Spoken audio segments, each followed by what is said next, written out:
हम देखो इधर जरा, बस बस इधर देख लो जरा एक मिनट। देखो हावर्थ ने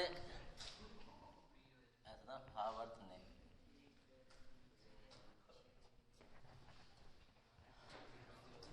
अगर तुम्हें कल की संरचना है तो देखो फिशर की संरचना को देख के उसकी हावर्थ की संरचना बनेगी। और फिशर की संरचना है ये जो कल तुमने बनाई थी, कि सी के साथ में इधर ओ था, इधर एच था, सी एच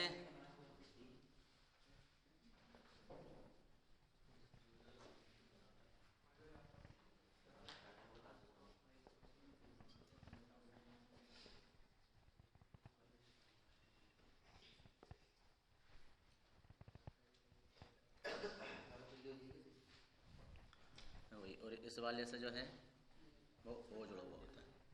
ये अल्फा वाला था, समझ गए थे ना। अब इसके आधार पर हावर्थ की संरचना होती है। तो हावर्थ ने पायरेनोज के आधार पर संरचना बनाई। पायरेनोज 6 कार्बन युक्त संरचना होती है, चक्रीय संरचना होती है ये। अब इसमें ये जो ऑक्सीजन होता है ना पायरेनोज में, ये ऐसा होता है, ऐसा ऑक्सीजन इस तरीके की संरचना होती है, ये पायरेनोज होता है। अब इसके ये संरचना को ग्लूकोज की संरचना बना रहे हैं। तो देखो सर इसमें इस तरीके से लाइन खींच देते हैं, ये हावर्थ ने बनाई थी ऐसे। और ये होता है कार्बन, ये हर कोने पे कार्बन होता है। तो कार्बन 1, ये कार्बन 2, ये कार्बन 3, ये कार्बन 4, ये कार्बन 5, और ये कार्बन छठा जो है ना वो चक्र से बाहर है, 5। और जो छठा कार्बन है, छठा कार्बन वो चक्र से बाहर है। देखो ये छठा कार्बन जो होता है वो चक्र के अंदर नहीं है। बाकी जो 1 2 3 4 5 कार्बन वो चक्र के अंदर है। तो 5 कार्बन चक्र के अंदर आ गए। 5वें कार्बन से और पहले कार्बन से ओ जुड़ा हुआ है, 5वें कार्बन से और पहले कार्बन से ओ जुड़ा हुआ है, ठीक है। तो इधर वाले जितने भी होंगे ना, इधर वाले जो भी चीज़ होगी, चाहे ओ हो या एच हो, वो सब नीचे नीचे चलेंगे। और इधर वाले जो होंगे वो सब ऊपर ऊपर चलेंगे, समझ गए। ये पहला है, ये दूसरा, तीसरा, चौथा, पांचवा और छठा। तो इधर वाले सारे के सारे नीचे चलेंगे। तो ध्यान से देखो जरा, इधर पहले कार्बन पे नीचे जो चलेगा ना वो ओ एच है, ऊपर जो है वो एच है। दूसरे पे इधर की साइड, जो इधर की साइड है वो सब नीचे नीचे चलेगी। तो इधर ओ एच है, इधर एच है, इधर आपका इधर एच है और ऊपर ओ एच है, इसमें उल्टा है। तीसरे में, चौथे में इधर ओ एच है, इधर एच है, ये आ गया है। 5वें की बात करें तो 5वें में यहाँ एच है, और यहाँ बाहर की साइड जो चक्कर से बाहर की साइड है, ये पूरा पूरा ऐसे लिख देते हैं CH2OH। ये हावर्थ की अल्फा डी ग्लूकोज संरचना है,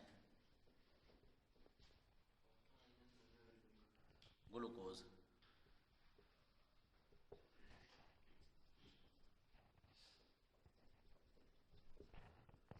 अब बात आ जाती है बीटा।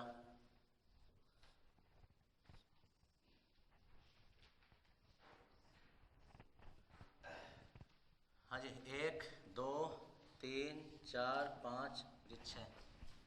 क्या चेंजिंग होता है इसमें? पहले वाले में ही ओ इधर की साइड होता है, ये इधर की साइड होता है।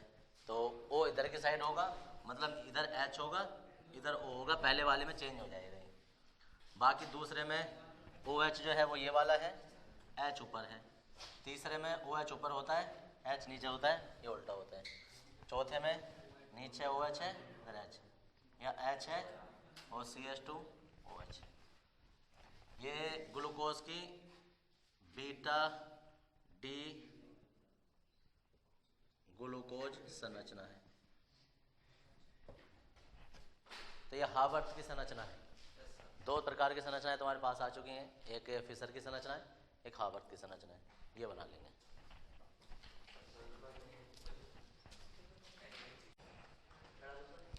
फ्रक्टोज की चक्रीय संरचना,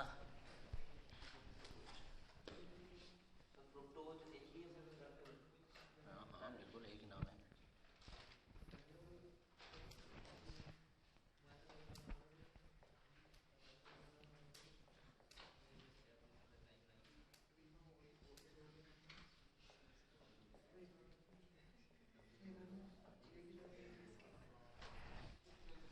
फ्रक्टोज की चक्रीय संरचना,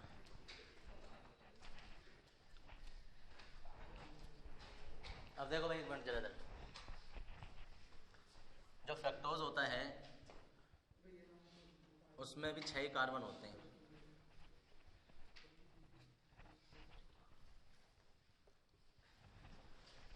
देख रहे हो, सारा जो खेल है ना वो यहाँ से शुरू होता है, यहाँ से चक्र संरचना बनेगी, फिशर की भी, हावर्थ की भी। तो आपको एक है कि C6H12O6 दोनों का फॉर्मूला ग्लूकोज और फ्रक्टोज का बराबर होता है। तो पहचान कैसे होती है? तो ये होती है कि इसमें इधर की साइड तो ये H जुड़े होते हैं, तो इधर OH जुड़ा होता है, मतलब CH2OH होता है, बीच में या कीटोन होता है। आपको एक है उसमें एल्डिहाइड ऊपर था, या कीटोन जो है कीटोन आया वो बीच में। क्यों? क्योंकि कीटोन को जोड़ने के लिए 2 बंध चाहिए होते हैं, एल्डिहाइड एक बंध से जुड़ जाता है।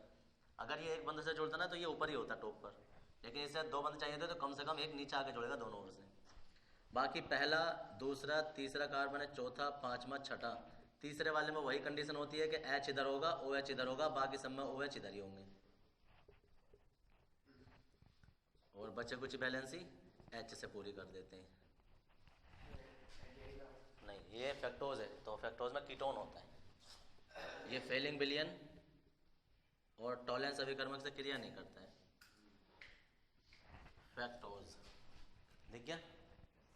अब होता ये है कि ये जो ऑक्सीजन है, अब ऑक्सीजन 5वें वाले कार्बन से, उसमें तो एल्डिहाइड वाले ऑक्सीजन का रहा था, कार्बोनिल होता है, ये भी कार्बोनिल ही है। ये वाला ऑक्सीजन 5वें वाले ऑक्सीजन से चक्रीय संरचना बनाता है। अब चक्रीय संरचना बनाता है तो देखो कैसे बनाएगा। ये है, हेडिंग तो डाल ही दिया होगा। अब देखो C, ये ऊपर तो ऐसे है ही, और ये C+O और C, इधर जो है वो H आ जाएगा, इधर जो है वो OH आ जाएगा, इधर OH आ जाएगा, इधर OH आ जाएगा, इधर H है, इधर H है, और इसे ना इसे हम सकोड़ के लिख रहे हैं क्या? CH2OH। ऐसे इधर भी हम सकोड़ के लिख रहे हैं, क्या लिखेंगे? CH2OH। समझ आ गया इतना? ओपन करके दिखा दिया था, लेकिन यहाँ बंद करके लिख रहे हैं फॉर्मूला, नीचे का भी ऊपर का भी, क्योंकि काम की बात इनके बीच में चलेगी, इनसे कोई मतलब नहीं, बेचारे ऐसे रहते हैं। अब क्योंकि ये ऊपर है, ऊपर ना लेके ना हम इसे थोड़ा सा साइड में ले लेंगे, ऐसे करके CH2OH इसी कार्बन से जुड़ा हुआ, तो नंबर 1 ऐसे शुरू होगा, 2 3 4 5 6। अब ये 2 वाला जो ऑक्सीजन है ये इसके साथ बॉन्ड बनाएगा, यानी कि ये बॉन्ड टूटेगा, ये प्लस टूटेगा, ये माइनस में टूटेगा, ऐसे ये माइनस में, ये प्लस में। तो ये वाला ऑक्सीजन जो ये तो कार्बन से जाकर जुड़ जाएगा, और ये ऑक्सीजन जो है, ये ऑक्सीजन यहाँ कार्बन से आकर से जुड़ेगा। तो ये जो ऑक्सीजन है ये तो आ जाएगा एक बंद टूट के यहाँ, ठीक है जी, और यहाँ का जो OH है वो चला गया इससे जोड़ने के लिए। अब समस्या है कि इसे कहाँ जोड़ें, तो इसे तो ऐसे जोड़ेंगे और OH को यहाँ जोड़ेंगे। अब समस्या यही थी कि OH इधर की साइड आया, इधर की साइड भी तो आ सकता था, तो वो ये 2 विन्यास बन जाते हैं। ये अल्फा बन गया, अल्फा D फ्रक्टोज, और ये OH इधर हो जाएगा, ये उधर हो जाएगा, तो बीटा हो जाएगा। बाकी सब ये सेम है, तो इसका बीटा ग्रुप बना देंगे हम, और बीटा बनेगा ये कि C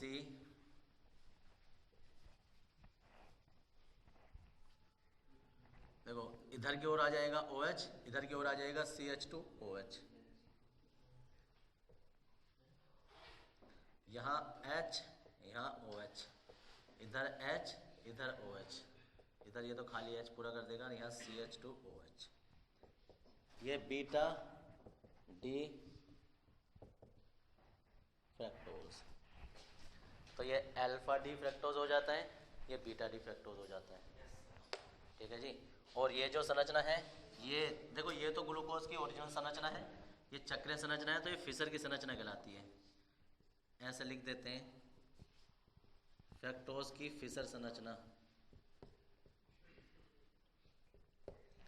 और ये भी यही है कि फ्रक्टोज की फिशर संरचना यहाँ आ जाती है। इसके बाद हेडिंग डाल देंगे फ्रक्टोज की हावर्थ संरचना, और हावर्थ संरचना इसी के आधार पर बनेगी। हावर्थ कोई हिंदी नहीं, डायरेक्ट इंग्लिश, मतलब यही संरचना। हावर्थ ने प्यूरोन के आधार पर एक फॉर्मूला बनाया। प्यूरोन में 5 कार्बन होते हैं, प्यूरोन का फॉर्मूला ये होता है,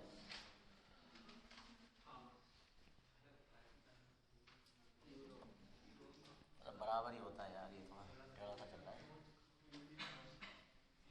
ये 5 कार्बन युक्त संरचना होती है प्यूरोन की, इसे कहते हैं, अरे फ्यूरोन होता है सही में, फ्यूरोन। तो फ्यूरोन को फ्यूरेनोस कहते थे इस संरचना को जो इसकी बनती है। हावर्थ ने फ्यूरोन के आधार पर फ्रक्टोज की संरचना दी जिसे फ्यूरेनोस संरचना कहते हैं। और वो संरचना ऐसा होगी, देखो कि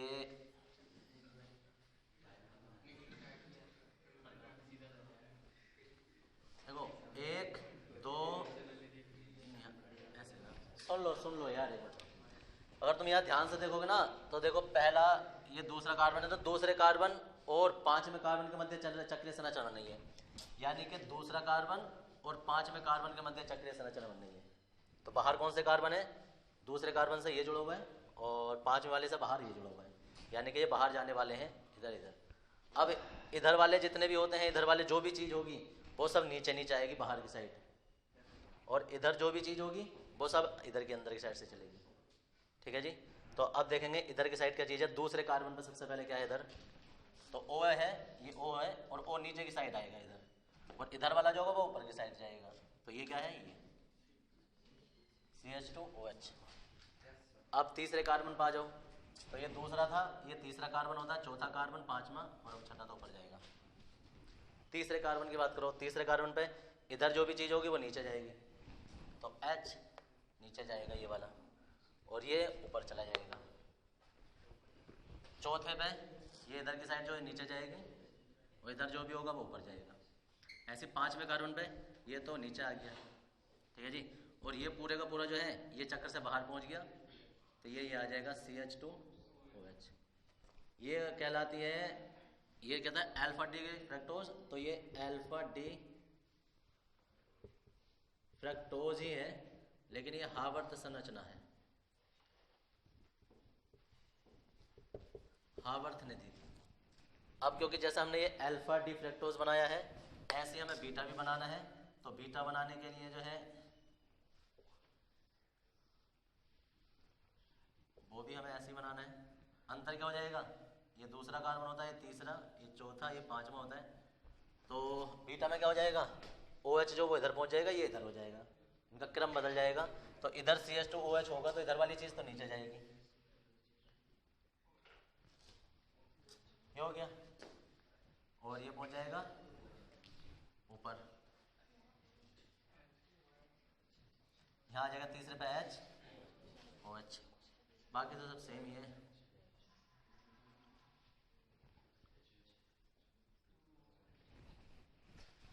OH। ठीक है जी। ये आ जाती है बीटा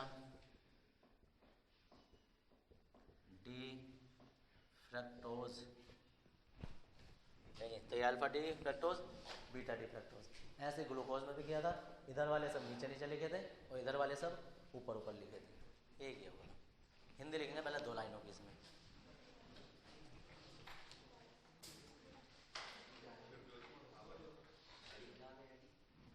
हावर्थ संरचना को, फ्रक्टोज की हावर्थ संरचना इसमें लेंगे। हावर्थ ने फ्रक्टोज की चक्रीय संरचना, हावर्थ ने फ्रक्टोज की चक्रीय संरचना, चक्रीय संरचना देखो ये फ्यूरोन के आधार पर प्रस्तुत की, फ्यूरोन के आधार पर प्रस्तुत की।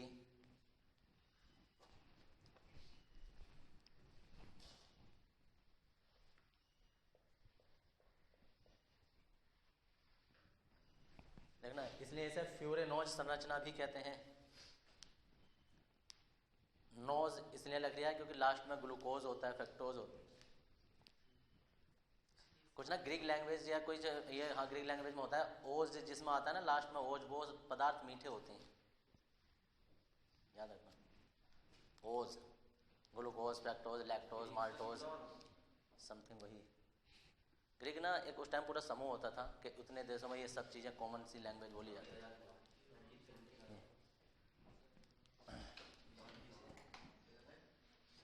इस संरचना को ये फ्यूरेनोज संरचना भी कहते हैं, जो निम्नलिखित है, बना लो।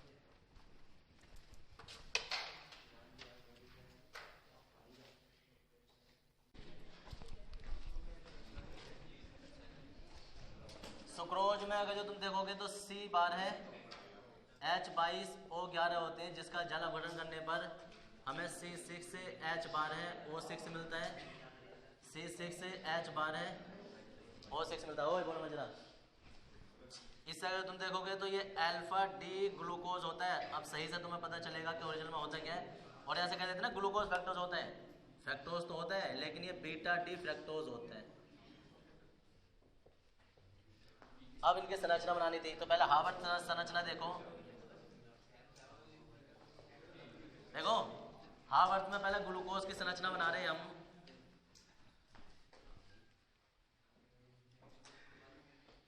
ग्लूकोज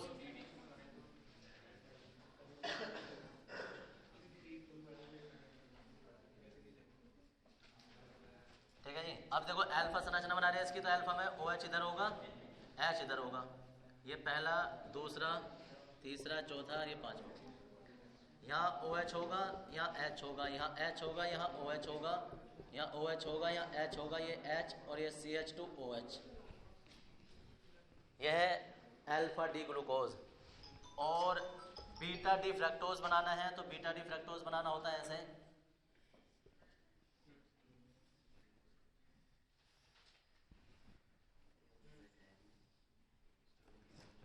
इसमें दूसरा वाला होता है, तीसरा, चौथा और यहाँ होता है पांचवा। तो हाँ जी, बीटा बनाना है बीटा, तो O जो है वो ऊपर पहुँचेगा और CH2H नीचे पहुँचेगा। तीसरे में H यहाँ होता है, OH यहाँ होता है। और चौथे में OH नीचे, H ऊपर, यहाँ H, यहाँ CH2OH। अब अगर जो तुम देखो ना, देखो इधर इसमें ये ग्लूकोज है, ये फ्रक्टोज है। अगर जो इसके अंदर से हम जल निकाल दें ना, जल, तो ये बचेगा। यानी कि इसके अंदर से हम जल का अणु निकाल दें, ये वाला अणु, तो ये बच जाता है, क्योंकि इसके और इसके संयोग से तो ये बना है। इन दोनों के अंदर से H2O निकाल दें, H2O इन दोनों के अंदर से निकाल दें तो ये बनेगा। और ये जो भी होगा ना वो ये सुक्रोज होगा। सुक्रोज मतलब चीनी का सूत्र होगा ये। तो यहाँ से ये अल्फा वाला, यहाँ से H और यहाँ से OH, ये आपस में निकल जाते हैं यहाँ से इतने, और सिर्फ OO बचता है। और O जो है वो कुछ ऐसा करके जुड़ जाता है। ये जो बॉन्ड बना है ना, इससे अल्फा बीटा, अल्फा इसका बीटा इसका, अल्फा बीटा ग्लाइकोसाइडिक बॉन्ड कहते हैं। ग्लाइकोसाइडिक, ग्लाइकोसाइडिक बंध कहते हैं। हाँ, अल्फा बीटा ग्लाइकोसाइडिक बंध। तो ये होता है चीनी का फॉर्मूला। तुम्हारे याद है ना, जो ज़्यादा तुम खाते रहते हो, ये है वो चीनी। और इसकी बनाएंगे फिशर संरचना, फिलहाल अभी बाद बनाएंगे। इससे बनाओ हार्वर्ड। हिंदी लिख लेंगे एक लाइन की। इसमें लेंगे सुक्रोज में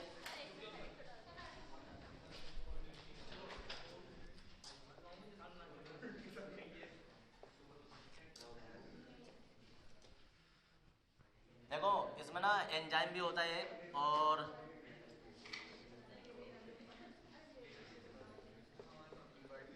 इन्वर्टेज। तो इसमें लेंगे सुक्रोज में, सुक्रोज, अरे क्या लिखना, सुक्रोज का मैं छोड़ो। सुक्रोज का जल अपघटन करने पर, जल अपघटन करने पर एक अल्फा डी ग्लूकोज, जल अपघटन करने पर एक अल्फा डी ग्लूकोज तथा एक बीटा डी ग्लूकोज प्राप्त होता है। एक अल्फा डी ग्लूकोज और एक बीटा डी फ्रक्टोज, दोनों ग्लूकोज बोल लेते हैं, एक fructose. Alpha D glucose beta D fructose प्राप्त होता है, जो परस्पर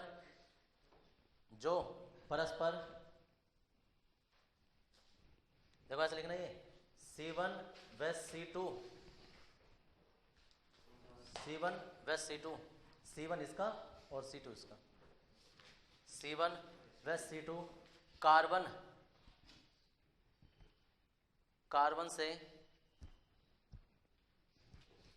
से अल्फा बीटा ग्लाइकोसाइडिक बंध द्वारा जुड़े होते हैं।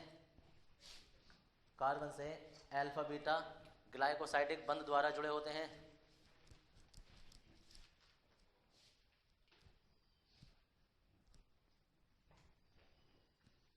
बंध द्वारा जुड़े होते हैं। बस ये संरचना बना लेंगे। और याद रखना ग्लूकोज फ्रक्टोज की संरचना फटाफट दिमाग में 1 सेकंड में आनी चाहिए, क्योंकि कल को भी लैक्टोज, गैलेक्टोज, माल्टोज इन सब की संरचनाएं बनेंगी। और आगे भी जितने भी हमारे पास स्टार्च, सेलुलोज आएंगे उनमें सब में यही संरचनाएं चलेंगी। हाँ जी, कार्बोहाइड्रेट ही चल रहा है अभी।